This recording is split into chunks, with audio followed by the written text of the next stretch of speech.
Bismillahirrahmanirrahim. Albatta mana biz bugungi kunda bu yangi Bistadagi masjidlarning tarixini kelgan vaqtimizda shuni aytasi kela, endi 3 masjid bunda bek tanilgan ham tarixiy voqealarga bek boy bo'lgan masjidlar ekanini aytirga tilagim bor.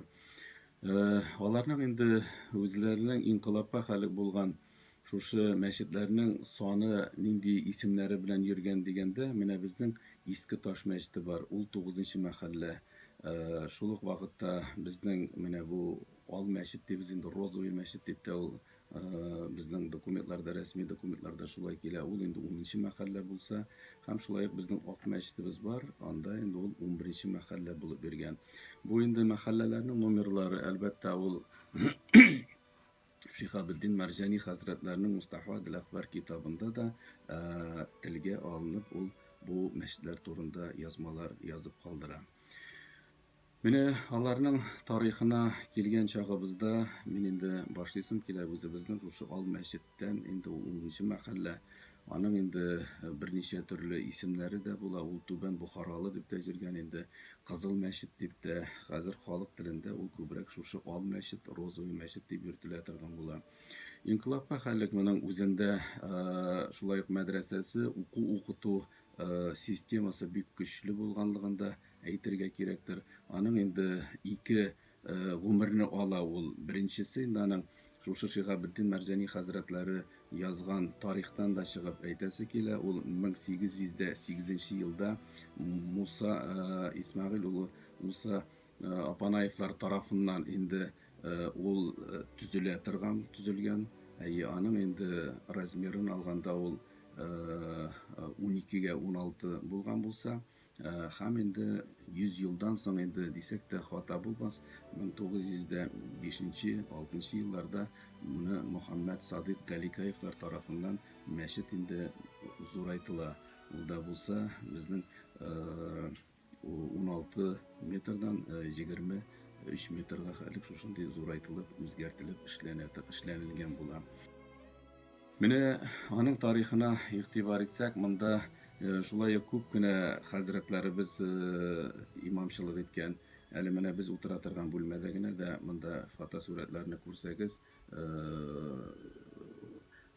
shu Yakub madrasasi ishlaganligi birida Yakub madrasasida yetakchilik etgan ana Salikjan G'aliyev ol G'alimjon Barudinov bir tug'an anisi bo'la. Şunda ol ilim bire ko'pgina şagirdlar hazırlaylar alар. Bu şagirdlar bu jirlikten gina tugil. Alар Simbirden bulsun meşhurluk vaqtda Tuban Novgorod yaqlarından, Astrxan yaqlarından, Orenburg yaqlarından türlü töbeklerden kelip manda şagirdlar ilim alatirgan bolalar. Alар gündüz 90 bala, 20 balalar şuşunda ilim alıp, alар endi imam bulup işlerge endi hazırlaytirgan bilgiçler hazırlaganlar. Şuluk vaqtda biride men aytar edim tag'in endi ul rasmiy ravishda 1922-yilni ul yopila endi. Shundan so'ng endi bunda turli uyushmalar bo'la. Mana bizga qaytarib berganda 1998-yilni bunda Milita uyushmasining endi sanatoriy profilaktoriya degan uyushma turadir. Darasa endi shundan birli mana bizga qaytarib bergach, bunda islom dini qabul etilgan Mu'il ismidagi madrasa ko'chib, hozir bu yerda shogirdlarimiz ilim oladilar.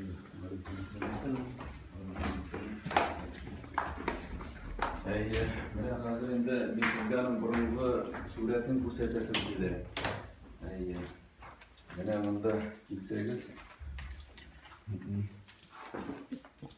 mana ixtibor etik, mana bu burungi surati mana Qozondagi 10-nomerli masjidning rasmi degan. Qozondagi savdogar Al-Haj Haji Muhammed Sadiq Galikayev tarafından 1906-yilda eski masjidni vatib negizdan yanartılıp bina etilmiştir degan. Mana bu bit yazılgan. Mana şuşunday suratda bo'la. Aning terazalarining narasing so'ngidan o'zgartiriladi. Tishqi yoqdan qarasag'iz u 4 pushmoqli nelar mana ostag'isi da ham nelar dedi. Менің манарасından енді кесілген еді. Менә қазір манарасы тұрғызылды инде, Аллаға шүкір. Менә шушы янәшәдәге бинаны без хәзер тұрғызып ятабыз. Янда мәдрәсә күчәчәк инде. Киләчәктә иншалла монда үзе гыйбадәтханә нейне рәвешенә кайтырга тиеш дигән теләк белән яшибез инде, Алла берсен. Менә сез менгәндә игътибар итсәгез, андагы сурәтләрне ул совет чорында булган сурәтләр. Ул 80 узган гасырның 80нче елларында төшкән сурәт мәчетнең нинди кыяфәттә булганлыгын. Менә бу совет чорында инде булган. Хәзер күрсәтим әле тамашачыларга.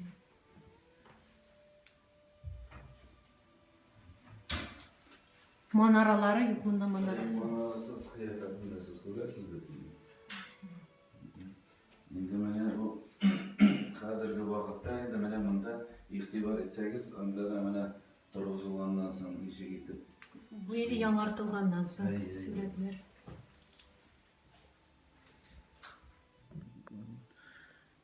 Һәм менә инде 2 дистәдән артык ел кайтарып бирелгәннән соң инде менә торгызу эшләре дә, аның инде манарасы шул 30нчы елларда аның манарасы да киселгән була. Менә 2005 елның декабрь айында аның манарасы торгызылып, шушындый үзенең кыяфәтенә кайтарылды. Янәшәдә шулай ук бинасы булган инде аның. Монда берничә төрле биналары булган, укыту биналары, мәдрәсәләр булгачтан. Кызганычка каршы алар тузып инде сүтелгән була. Менә бер борынгы бина 1898 елда төзелгән бина, ул сакланып калды.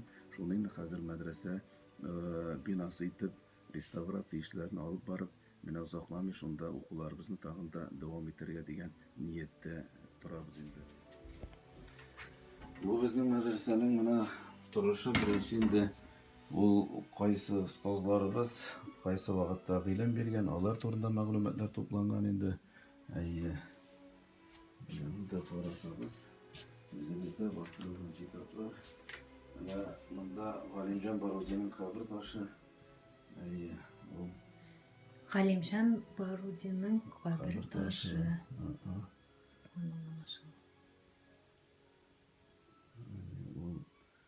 Аның юбилей айыннан яңа ташын яңарттылар да, безгә менә бусын. Монда музейга куйдык инде. Бу ташка ничә ел икән? Ташның да гомере бар инде.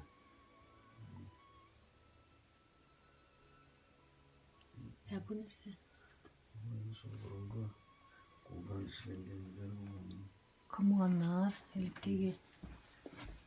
Бу Габделхак хәзрәт Саматовның үзе исән чагында киеп йөргән киемнәре, хәтта әйтергә кирәк, менә бу чалманы үз кулы белән бәйләгән иде. Безнең мәдрәсәбезнең остазы һәм шул ук вакытта Татарстанның баш казые булган Габделхак хәзрәт Саматов. Аның әйтәк дини юнәлешне беренче мәдрәсәдә шулай укыткан остазлардан булды ул. Җәлил хәзрәт Фазлыевның чапаны һәм чалмасын күрәм. Менә монда шул ук вакытта Исхак хәзрәт Лотфуллинның мәдрәсәнең беренче җитәкчесе булган Исхак хәзрәт Лотфуллин. Аның әле Тәлгать Таҗдин хәзрәтләре бүләк иткән чапаны монда. Менә бу безнең инде могҗиза, шушлай үзебезнең ихатабызда сез күрәсез, анда умартачылык безнең белән бар. Шул вакытта безнең шәкертләребезгә без умартачылыкны да укытабыз. Менә бу 2017 елның мәдрәсәнең шушындый кортчылыгында булган вакыйганы сезгә Рамазан аеның 15нче көнендә булды ул. Безнең остазыбыз Тимур хәзрәт аны күрсәтте. Менә ди хикмәт ди, Аллаһ дигән сүз язылган диде. Без инде менә шуны алда музейга куйдык инде. Бер гыйбрәт булсын диде. Инде бу үзебезнең мәчет турында әйткәчтен шушы һәм башка мәчетләргә дә килгән чагыбызда әйтәсем килә, тарихи мәчетләрдән инде ул да булса Иске Таш мәчете. Иске Таш мәчете ул Гафури урамы 34нче йортта. Аның да бик тә үзенең тарихи эзле мәчет дип әйтергә вакытында байлардан булган Мәчкәрәдән чыгышы Үтәмешевләр тарафыннан төзелгән мәчет була ул. Аның инде шуны да әйтергә кирәк, ул 1802 елда төзелеш алып бара. Үз вакытында ул Әмирхановлар династиясе дибез инде. Менә аларның әтиләре Хөсәен хәзрәтләре шул ук вакытта ниләр Мөхәммәд Зариф хәзрәт Хөсәеновлар, алар шушы мәчеттә имамчылыкны бик күп озак еллар шунда алып баралар. Менә бүгенге көндә дә ул мәчет хәзер бик матур гына үзенең беренче халәтенә кайтып, ае да куелган, анда укытулар да алып барыла. Кыскача гына киткәндә, тагын да ул мәчеттә үз вакытында Тәсхилүл Бәян дигән китапның авторы булган Мөхәммәд Садык иман Кулый хәзрәтләре дә анда имамчылык иткән була инде. Менә ул әйтәмеш тарихта бик нык эзле мәчетләрдән дип әйтәсе килә. Инде менә безнең янәшәдә генә кызганычка каршы ул инде инкыйлабка хәле булган мәчетләр тулысынча кайтарылып бирелгән булса да, әле реставрация эшләре анда бара гына эшләнеп бетмәгән. Ул да булса Ак мәчет инде. Менә Ак мәчеттә шулай ук ул зур күләмле мәчет. Ул 1801 елда төзелгән. Аның 1 елга мәчет дип йөртелә. Шулай ук менә хәзер инде зур мәхәллә булган, үзенең мәдрәсәләре булган. Һәрбер менә бу 3 мәхәлләдә дә үзләренең аерым-аерым мәдрәсәләре булган. Шул мәдрәсәләргә әле төрле җирләрдән килеп шәкертләр гыйлем ала торган булганнар. Һәм шуны да әйтергә кирәк, мәхәлләдә ир кешенең саны белән исәпләнгән. Менә бу мәхәлләдә 468 ир кеше булган булса, шуннан әз генә күбрәк ул Ак мәчетнең шул ук мәхәлләсендә инде иң күп ир кешеләр белән саналган, ул да булса Иске Таш мәчеттә, анда 1200-гә якын ир кеше белән исәпләнгән. Менә шушындый мәхәлләләр инде гөрләп эшләп үзе көн күрә торган булганнар.